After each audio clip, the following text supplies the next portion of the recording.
So, dun sa condo investment rental natin, sabi ko nga kanina, 'di ba? Ito yung guide niya. So, ito yung sinasabi ko na positive cash flow.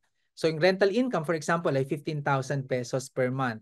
Tatanggalin natin yung amortization. Tapos may repair and maintenance tayo na 2,000 kada buwan. Tapos may association dues na 3,000. Negative 4,000 tayo sa cash flow natin dyan. X yan. Okay? Ang check, yan. 20,000 dapat yung rental income natin minus the amortization, dues, lahat yun, no? So may positive cash flow tayo na 1,000. Ngayon, ang tanong, meron bang tatanggap noong 20,000 pesos? Meron bang kukuha ng 20,000 pesos natin na yan, ano? And ang gusto kong i-share sa inyo nga itong ano ko, no, hindi lahat diyan sa condominium ano, no, condominium ano na yan, condominium na property.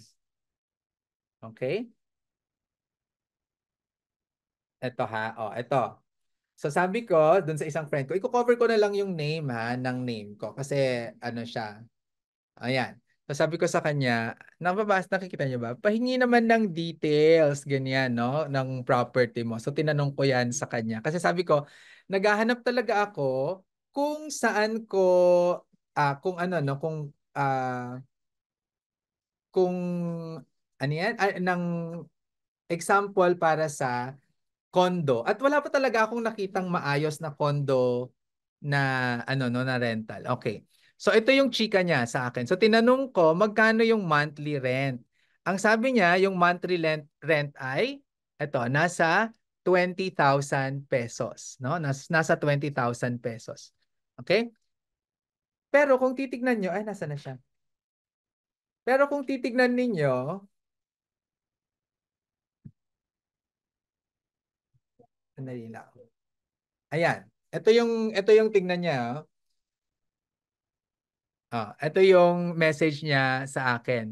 25K yan dati. Kaso, dami ng kondo ngayon. Kaya bumaba. Tama ba? Yes, Kaya, sir. kaya bumaba. So 25,000 dati, naging 20,000 per month na lang. At magkano niya binili? 3.8 million pesos. 3.8 million pesos noong 2008. O divide natin yung 25,000 pesos per month.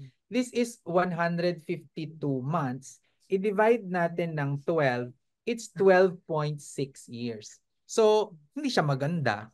'Di ba? So, yun. Pero at least ngayon, ano na siya? nabawi na niya. So, merong mas magandang investment. Yun lang yung gusto kong sabihin no, sa inyo. Okay?